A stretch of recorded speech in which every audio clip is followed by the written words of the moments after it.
छूट जाता है। जरा सी पाने की चाहत में बहुत कुछ छूट जाता है। नदी का साथ देता हूँ समंदर रूठ जाता है। प्यार लिखने और पढ़ने में आसान लगती है, प्यार को निभाने में अच्छो का पसीना छूट जाता है।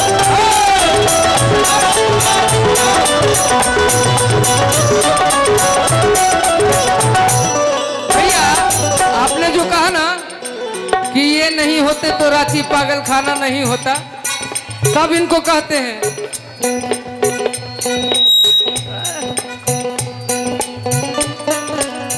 ना दर दर दर करबो कि तोहरा के सपनवा में एक बेर मिल ली है रांची पागल खाना में।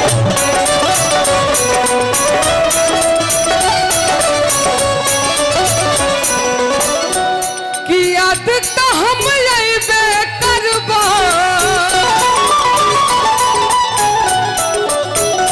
कि याद तो हम अइबे करबा सुतल सपनवा में एक बेर मिल ली है कि रांची पागल खाना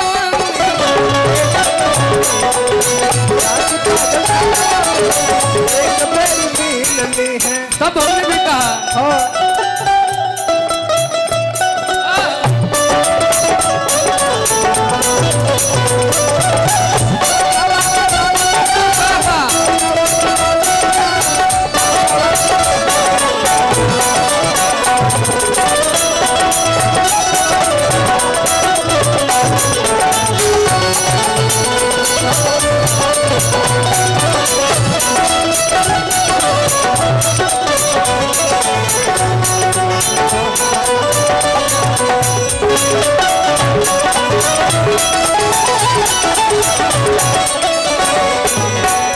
रवि दशहरा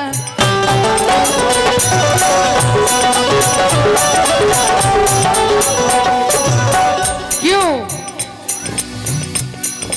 कि केहू खुशी में केहू कि गम में बपिया, केहू खुशी में केहू गम में बपिया। कहीं महंत भिखू कि तोहरे बसी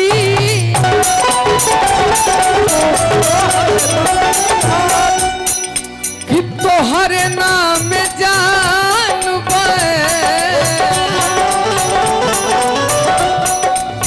बैनामा के मतलब समझे लू, बैनामा के मतलब समझे लू। बैनामा किसको बोलते हैं पता है आपको? नहीं, मतलब पूरा जमीन जायदाद आपके नाम कर दिया कि तोहरे नाम जानबे, तोहरे नाम जानबे नाम भइल बा। भैया की तरफ से बहुत बहुत पुरस्कार हम सब के। तसराबी तसारा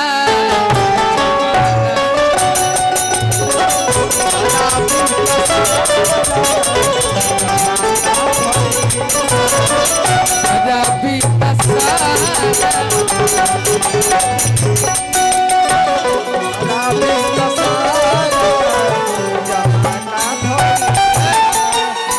कुछ न कुछ सब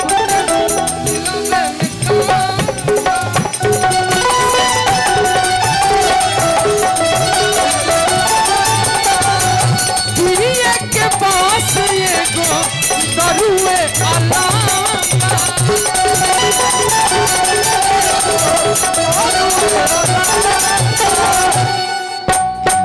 झूठो बदनाम झूठो बदनाम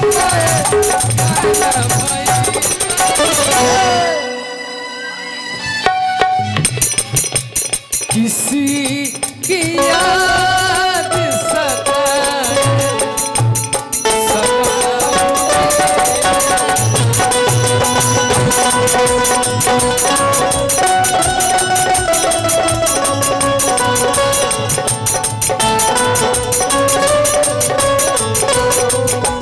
कोई ख्याल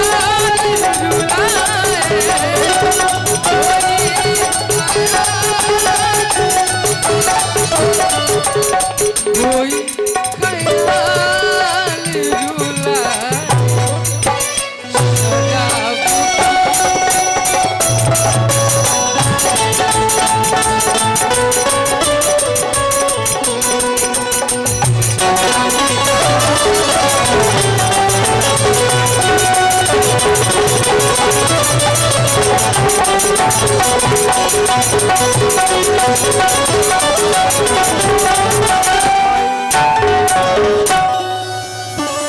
तू अब हम तारा साथ एगो सैड सॉन्ग गाइब ओकर बाद फिर हमरा दोबारा अगर मौका मिली भैया कहीं के भी रहे के बा तो हम फिर गाइब बाकी तोहनी डांस कर दी है एक दूगो गाना पे कर देबू ना पक्का ठीक बा एगो उ वाला गाना पर कर दी है हमनी जाना तारू काची के शौकीन है हमनी डांस करना हमनी मोजरा के शौकीन है वाह ई गाना हमनी जाते गाइला कि लाली लाली ओठावा से कि टपके ललैया हो तो जैसे अमावा के मोजरा से रस चुएला तो एहो रस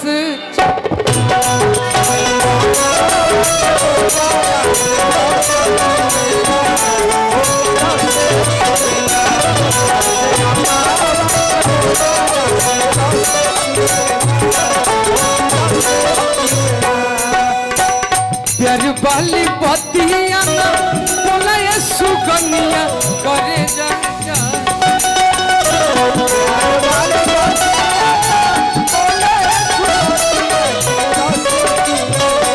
प्यार वाली बतिया ना बोला ये करे जाओ करे जा से अम्मा के मुझे सीधा से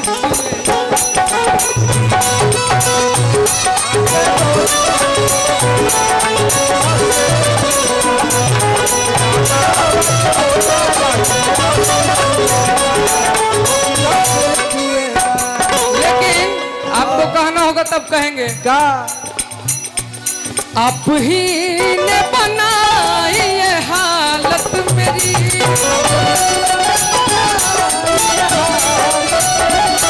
आप ही ने बनाई ये हालत मेरी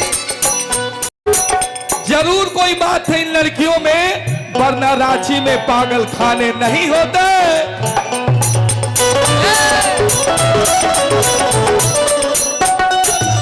इन्होंने कहा कि रांची के पागल खाने नहीं होते। हम आपके जैसे शायर तो नहीं है लेकिन कभी कभी हम भी छोड़ देते हैं जरा सिपाने की चाहत में।